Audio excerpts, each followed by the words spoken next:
upon his heart. And then when he's done, we will enter into a time of prayer. Oh, amen. Amen. So get your faith up. Know that God is in our midst. Amen. He will do what he has said he would do concerning our lives. Even in Jesus' name. Amen. Amen. So he's not a stranger. He's actually one of us. And he's been in ministry back in the motherland in Ghana. A member of the Church of Pentecost. And also, by virtue of clan, he's married to one of our members of this church. Not me. Hallelujah. Right, so Auntie Christabel's brother-in-law, right? No, my son. How do you, your son? That would be my son. My husband's nephew. I know. Thanks, right.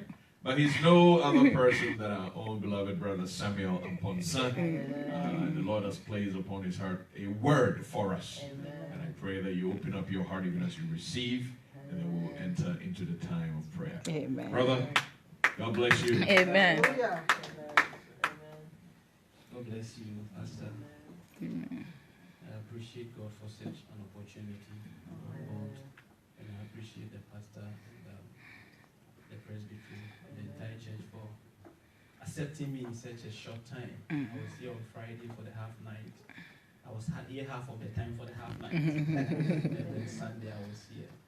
And I'm happy with what I'm witnessing, the message and the presence of God in all that we've been doing. I think you are blessed to have worshippers and a worshiper as a pastor. I'm a worshiper at heart, but I don't have the song, the voice to sing. My heart is always worshiping. And I've been following the teachings on Friday and on Sunday, the presence of God. It's a very important topic. These are issues people don't want to talk about now in the church. And for that reason, any church that invites me for the first time, I tell them, you may never invite me here, but I see what the Holy Spirit wants me to say. And they keep inviting me because people are thirsty for the word.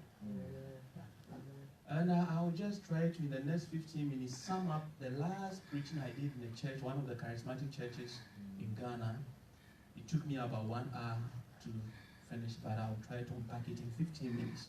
I mean, we are talking about the presence of God. And we need to activate this presence. It's not a magic.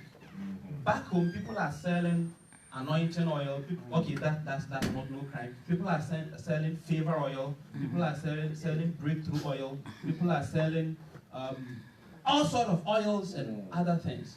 But this morning, within the next 15 minutes, I want you to understand that we can activate the presence, the grace of God in our lives. Amen. How many of us pray for favor? Do you still pray for favor? What do you pray for now? Activation of the favor. So you are praying for favor. And that's what I want us to understand. We rather need to activate the grace of God in our lives. You pray for favor when you needed a wife. You prayed for favor when you needed a visa. You prayed for favor when you needed a green card. Or maybe you are still praying. After the green card, after the marriage, after the job, after the child, you don't pray for favor anymore. You pray for higher favor, and it's called grace.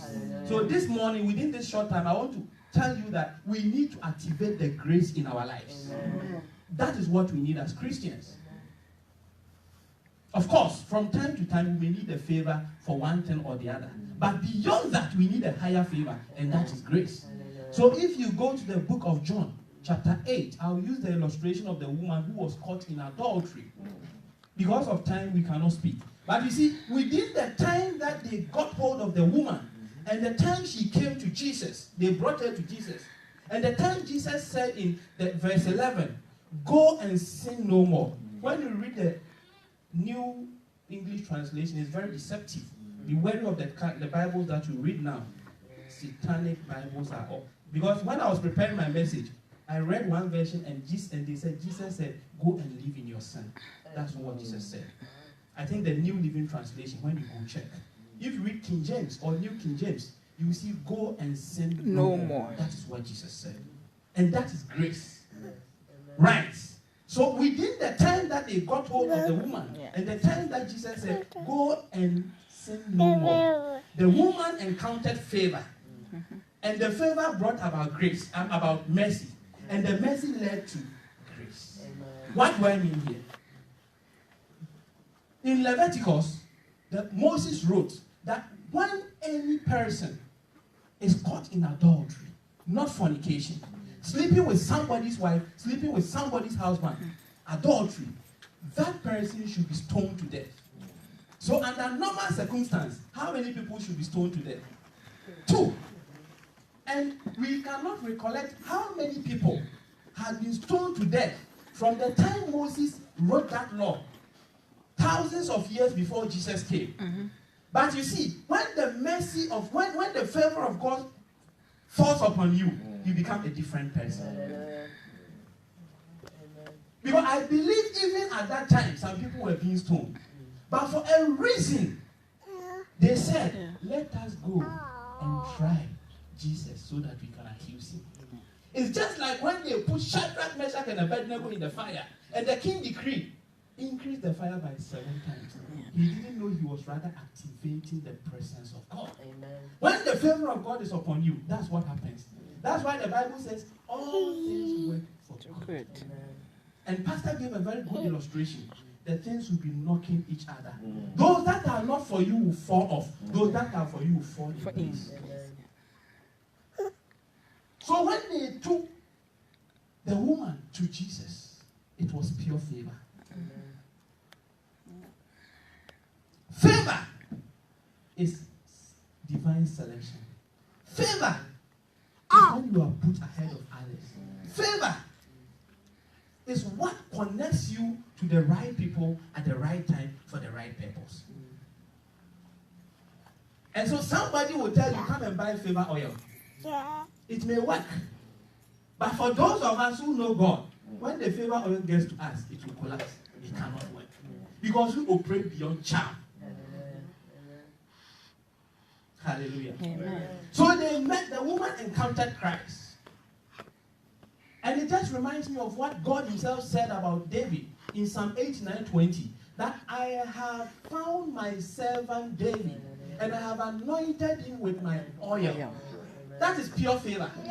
You see, when they got the woman, the difference between that woman and all the other women who were stoned is that that woman had repented of her sin. She didn't want to go back again. And so if you want favor, don't go and buy it from anywhere. Stay clean, and the favor of God will fall upon you. Amen. David was in the jungle. Maybe one day Pastor will walk you through. It is not the ordinary jungle. It was a jungle of no return. Because the Bible commentary says David's color was ruby, and his father Jesse was forced to throw him. That's why when he was being sent, he said, the father said, if you go and even one of the sheep is hurt, don't come back here. That's why when he went to the battlefield, his elder brother said, whom have you left the few sheep with? In actual sense, in the spiritual realm, they have exchanged David's life for that of a sheep. But because he stayed clean, because even in the bush, he was singing hymns and he was worshiping, the favor of God fell upon him. Amen. So today, I know what it is to stay outside your country. I know the things that you have to go through. I know the things the devil will plant in your way. Sometimes it's better staying at home and being hungry. Because at home, you can worship God anytime you want. But I want to assure you that if you will be like David, if you will be like Hannah, if you repent like the woman, the favor of God will fall upon you. When the favor of God falls upon you, it brings about God's mercy. It breaks all protocols. It makes you unique. Because the Bible says, when they forced Jesus twice, they tried to cunningly bring Jesus into their food. And for the first time, they said, Master, Teacher. It was not from their hearts. But the Bible says, when Jesus stood down for the second time, and he stood up. I love how the Bible puts it, from the oldest, the Pharisees and the scribes. You see, when these two people gang against you, nobody. Because they are the scribes and they are the legislators. So when the parliamentarians of your country come together with those who execute the law and they say you are at fault, there's nothing that can save you. Yeah. But when Jesus steps in, Yeah. your case becomes different. Different. Yeah. So the favor of God activates the mercy of God. Yeah. And because of the mercy, the law of Moses did not work anymore. Mm-hmm. Sometimes we pay loose. I went for my cousin's funeral in February, and the family gathered, and we were chatting, because some of us have not met for years, though we are all in Ghana.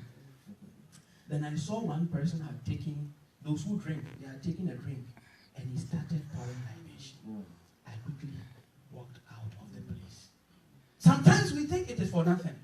Listen, I went to a funeral in the eastern region, and small village, and the family decided to pour libation.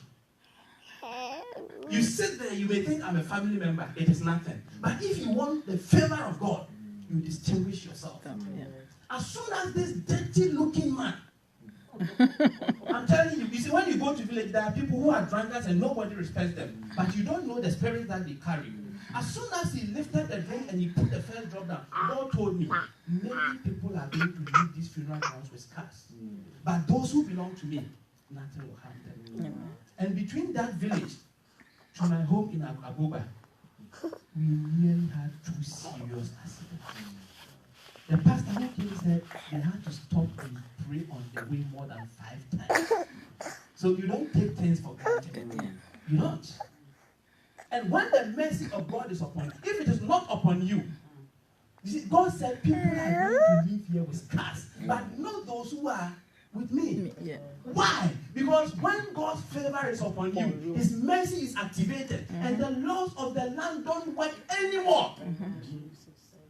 The Pharisees and the scribes, they have held the laws for thousands of years, and they had activated it against everybody who sin. Sometimes they will plant somebody for you because they want to get rid of you.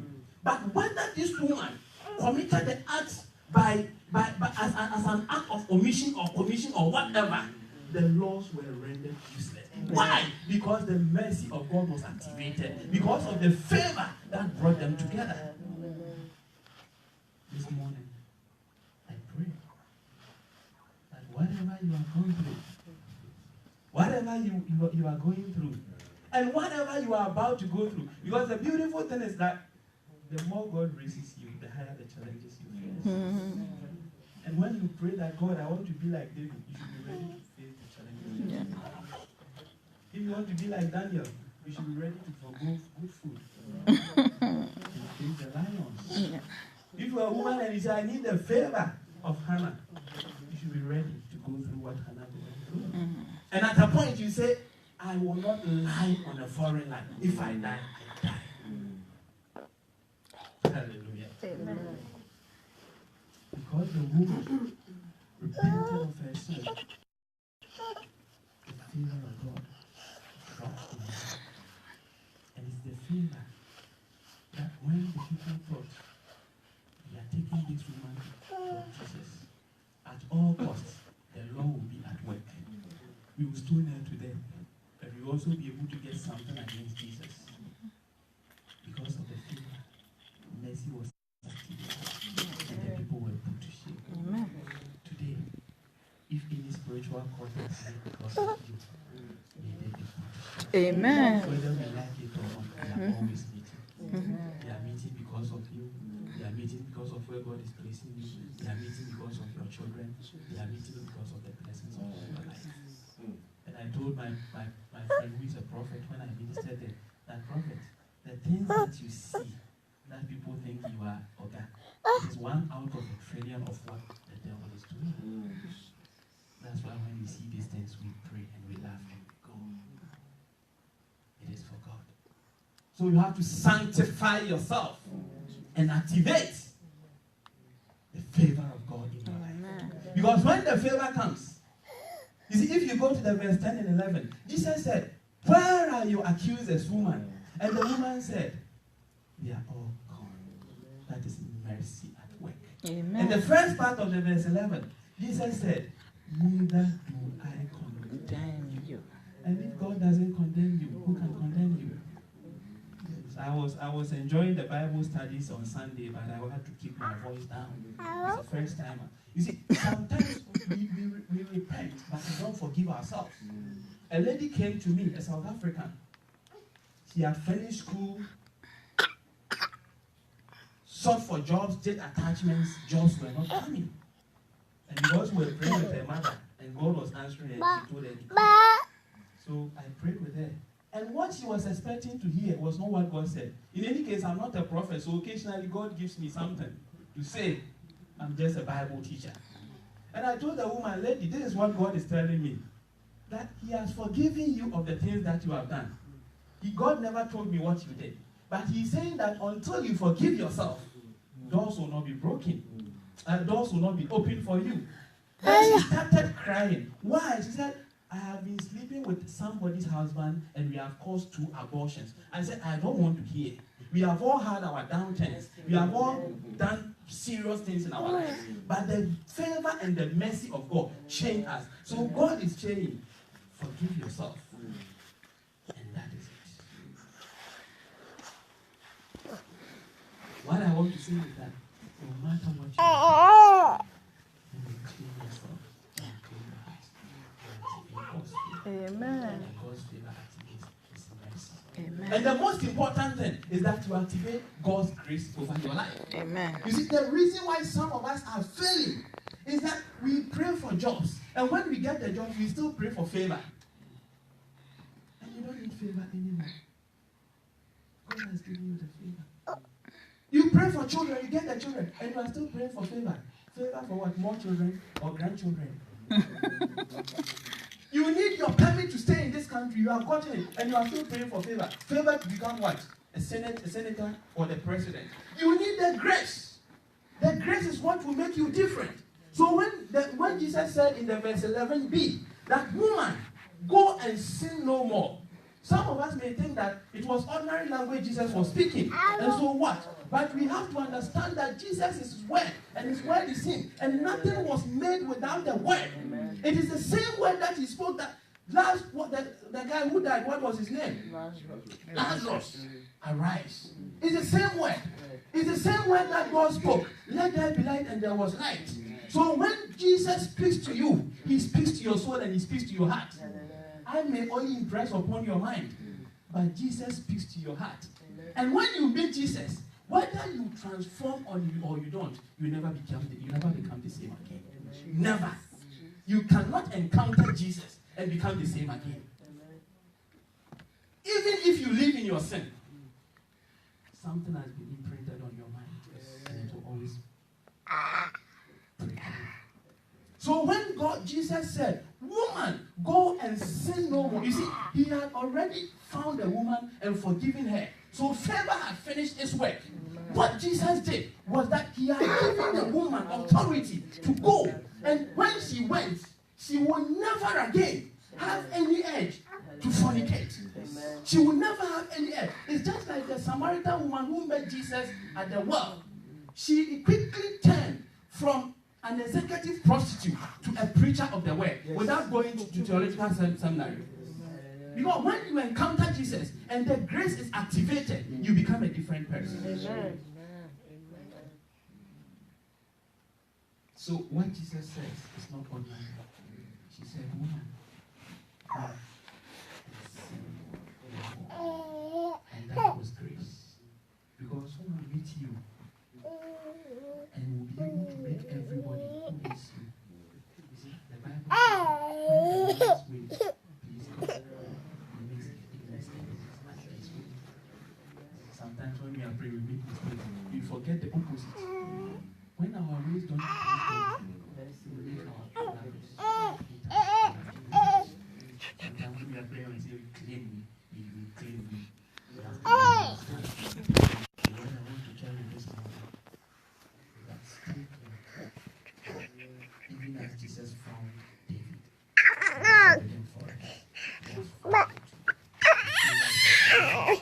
And because of no spiritual warfare, no battles, no calabash, no mirror. no spiritual gun. My mother once called me and said, hey, I was afraid and I heard a gunshot, but nothing. I said, yes, it's spiritual, but it won't work. It won't work. She was supposed to die. 12 years now, she's still alive. Why? Because when the favor falls upon you and the grace and the mercy of God comes upon you, all those spiritual laws, they won't work. They cease to work. But you need the grace. When everybody is sinning in the church because of the grace. You see, you may love pastor because he is done right. It's not because he's qualified. It's the grace. It's only the grace that makes you different. So this morning, as I urge you to stay clean. Amen. You have found favor, that's why you are here. You have found favor, that's why you are alive. Mercy has found you. That's why the accusations of the enemy are not working. But beyond those, you need the grace. Because the grace is what will propel you. The grace is what will make you different. The grace is what will make you stand right before God all the days of your life. May God bless His word. May God bless you. Amen. It's only grace. Yes, it's grace that sets me free. It's only grace. Surely grace.